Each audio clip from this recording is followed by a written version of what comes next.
Inspiring and good day everyone. I am JT Kalingasan, and for today's video, I will discuss to you the break-even point and linear programming for maximization of profit. I am JT Kalingasan, and I will discuss first the break-even point for maximization of profit. The break-even point is where the total revenue is equal to the total cost, meaning there is no profit and no loss at the same time. It gives the manager a point of reference in determining how many units will be needed to ensure a profit. To better understand the break-even point, I will show you a simple problem. Yan. The problem 1. The Dragon Ball Manufacturing Company in Japan has monthly fixed cost of 40,000 pesos and a variable cost per piece is 25 pesos. The Dragon Ball sells for 100 pesos each. Yung hinahanap dito is dalawa. Yung una, for a monthly volume of 6,000 units, determine the total cost, total revenue, and profit. And the next one is determine the monthly break-even volume for the Dragon Ball manufacturer. The given in the problem are the fixed cost, which is 40,000 pesos, variable cost per units 25 pesos, and selling price per unit of 100 pesos. For a monthly volume of 6,000 units, determine the total cost, total revenue, and profit. First, the formula for the total cost, which is fixed cost plus total variable cost. As you can see in this slide, the givens are at the bottom of the slide. To better understand the problem, for the total variable cost per unit times unit produced. Variable cost of 25 pesos times 6,000 units is equal to 150,000 plus the fixed cost of 40,000, which arrives the total cost of 190,000. And for the next, the total revenue, which has a formula of volume produced multiplied by the sales price per unit. The volume produced is 6,000 units multiplied by the selling price of 100 pesos, which arrives to the total revenue of 600,000 pesos. And the next one is the profit. The formula for profit is total revenue minus the total cost. The total revenue here of 600,000 minus 190,000 of the total cost, which arrives to the profit of 410,000. And for the next question, determine the monthly break-even volume for the Dragon Ball manufacturer. The formula for break-even point is fixed cost divided by the selling price per unit minus variable cost per unit. The selling price of 100 pesos minus 25 pesos of variable cost, which is 75. And the fixed cost of 40,000 divided by 75, which arrives to the answer of break-even point in units of 533.33, or 533 units of Dragon Balls are needed to be sold to break even. As you can see, I rounded off the break-even point in unit because there is no such thing as decimal in units. 'Di ba? Walang kalahating produkto na pwedeng ibenta o kaya pwedeng gawin ng isang company. And that's why it is advisable to round off the break-even in units. Now let us determine the break-even point in sales. The formula for it is break-even point in units multiplied by the selling price. The break-even point in units of 533 multiplied by 100 pesos of the selling price, which arrived to the answer of 53,300 of BEP in sales. Now, let me teach you a simple trick on how you will determine if your answer is correct. Because Even if you have solved the problem, you are not sure if your answer is correct, then I will tell you a formula which will help you determine if your answer is correct. The checking formula for the BEP is BEP in units multiplied by variable cost plus fixed cost is equal to the BEP in sales. As you can see, the BEP in sales are constant in here, which is 53,300. And let's solve the BEP in units multiplied by variable cost.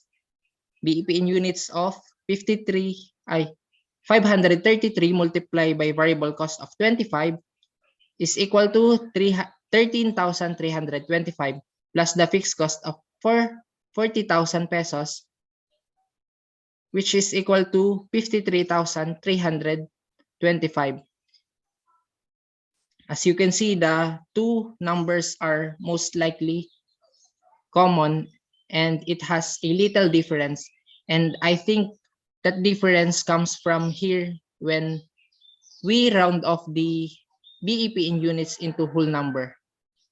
It is just a 25 pesos difference, and I believe it is immaterial in business. And that's it on how you will determine if your answer is correct in the BEP. And for the recommendation, to maximize the profit of the Dragon Ball Manufacturing Company, they must produce and sell more than 533 units of Dragon Ball. In this way, they can obtain profit from their production.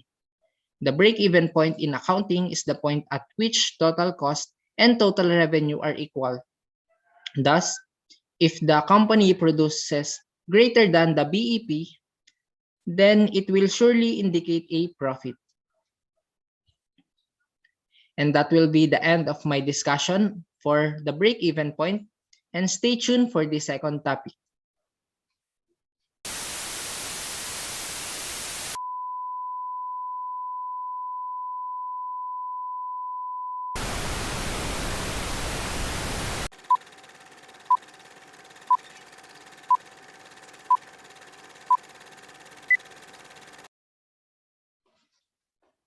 Hello guys, it's me again, JT Kalingasan, and I will now continue to discuss the linear programming for the maximization of profit.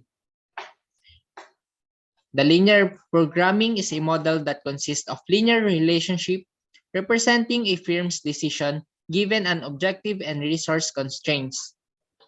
The linear programming technique derives its name from the fact that functional relationships in the mathematical model are linear, and the solution technique consists of predetermined mathematical steps, that is, a program.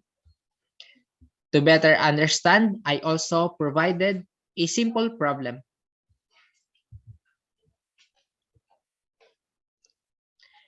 The Kirito firm produces two types of swords, the Santoryu and Nitoryu.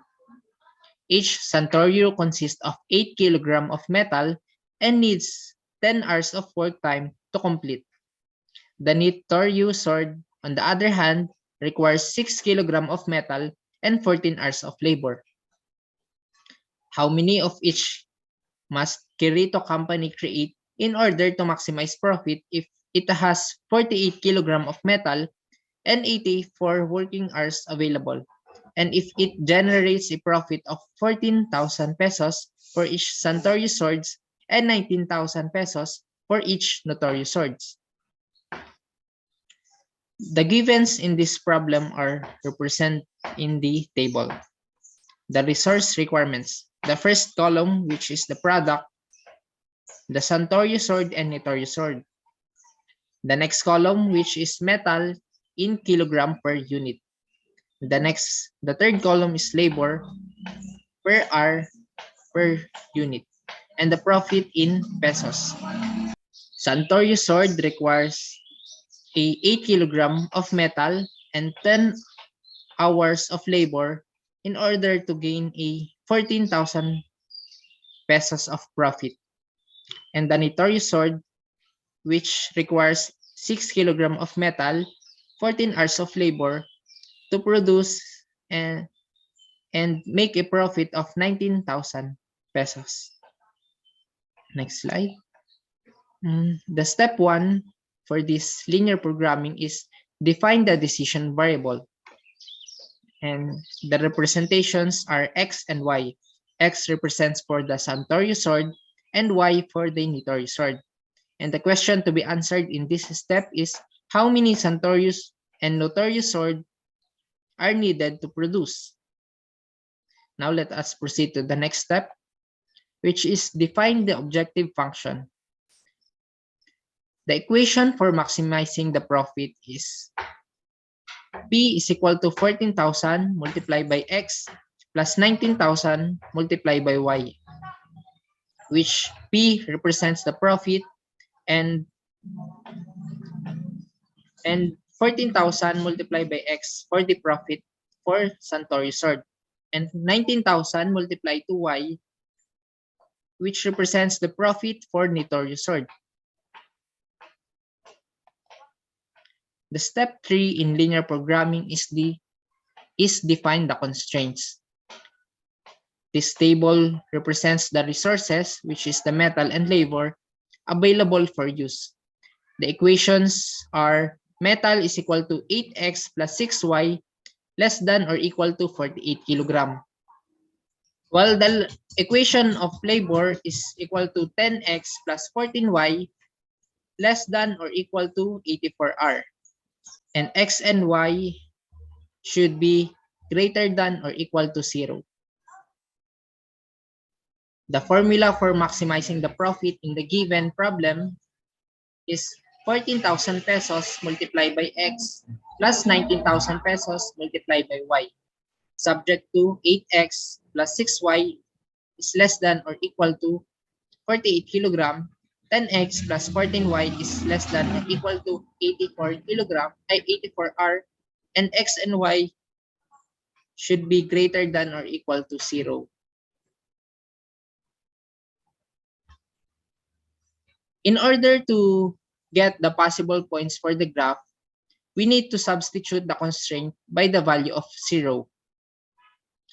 In the left side of the slide, the formula for metal is 8x plus 6y is less than or equal to 48. And to get the value of x, you need to substitute the value of y into 0. Yan, 0. 6 multiplied by 0 is 0. Then, yung natitira na lang is 8x. 48 divided by 8 is equal to 6. And there you go. And to solve for y, we need also to substitute the value of x into 0. And 8 multiplied by 0 is 0. And 48 divided by 6 is equal to 8. And the coordinates for metal is 6 and 8. The formula for labor is 10x plus 14y less than or equal to 84. Let us substitute the value of y into 0 to get the value of x. 14 times 0 is 0, then 84 divided by 10 is equal to 8.4.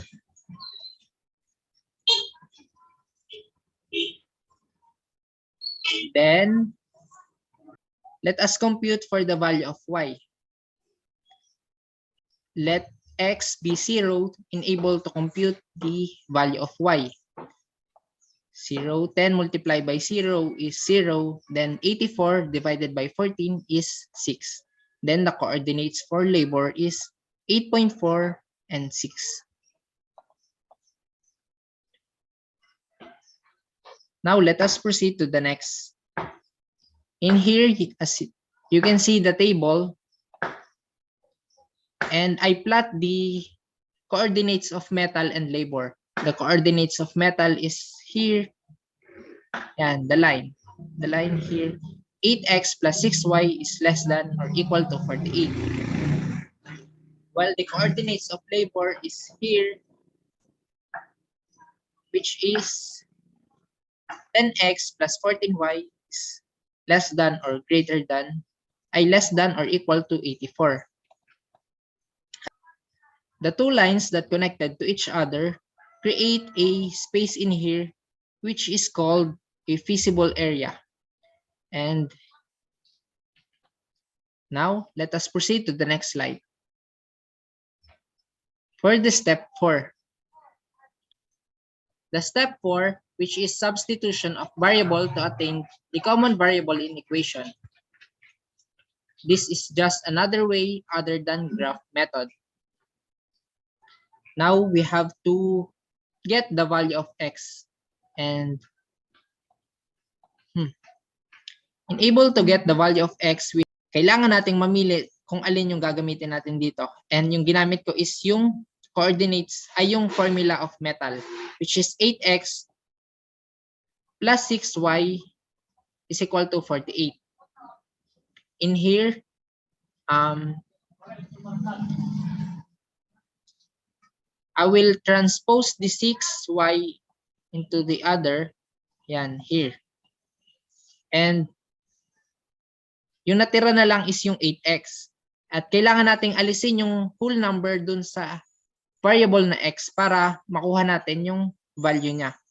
Dinivide natin yung itong side na to sa 8, and i-divide din natin siya sa kabila, which resulted to x is equal to 6 minus 0.75y. Yan. Now, let's try to solve for y. And in here, I chose the equation for labor, which is 10x plus 14y is equal to 84. I just transpose the value of x into the equation. Yan.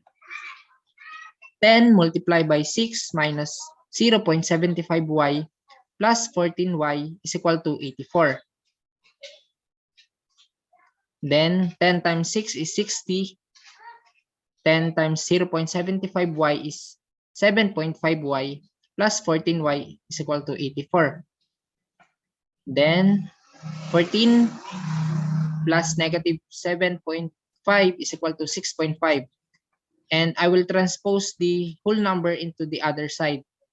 And yung matitira lang dito sa kabila is yung 6.5y. Tapos 84 minus 60 is equal to 24. Then kailangan ulit nating tanggalin yung whole number dun sa variable para mag-arrive na tayo sa answer. Divide natin sila pareho sa 6.5 and it arrived to the answer of y is equal to 3.69.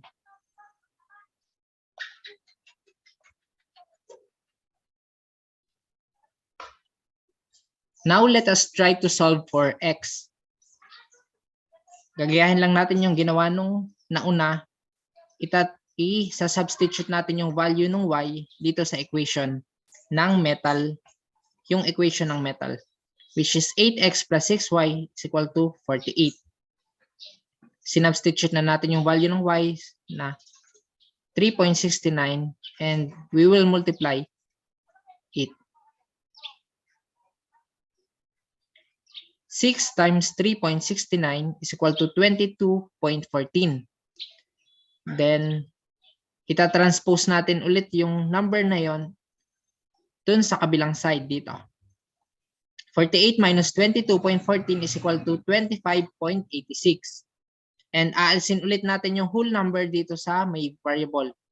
And i-divide natin sila pareho sa 8, which will arrive to the answer of x is equal to 3.23.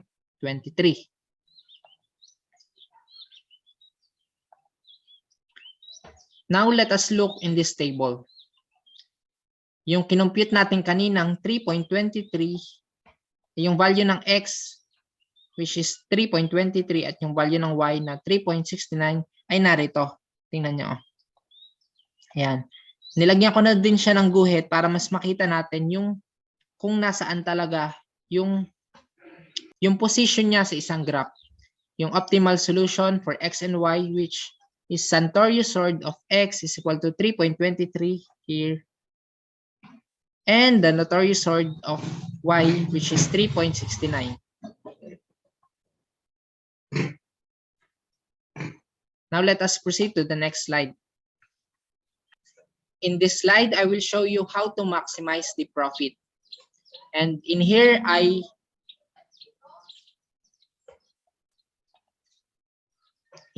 have 3 points, the point A, point B, and point C. The point A, which represents 0 Santorio and 6 Nitorio, has a profit of 114,000. The point B has 3.23 Santorio and 3.69 Nitorio, which has profit of 115,330. And the point C, which has 6 Santorio, 0 Nitorio, and has a profit of 84,000 pesos. The computations are as follows. The formula of maximizing profit is the 14,000 multiplied by X plus 19,000 multiplied by Y. We will just substitute the value that we get from earlier, which is 3.23 and 3.69, which you can see here in the point B. 14,000 times 3.23 is 45,220, and 19,000 multiplied by 3.69 is 70,110. And the profit that arrived is 115,330. And in these 3 points, the greatest profit comes from the point B. If the Quirito company produces 3.23 Santorio swords and 3.69 Nitorio swords, it will receive a profit of 115,330, the maximum profit possible, given the resource constraints. Now let us proceed to the next slide.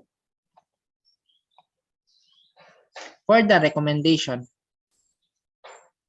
taking into account that it could be used for a real-life problem, the computation results would not be feasible because Quirito company have to produce a whole unit, not a percentage complete, which is 0.23 and 0.69.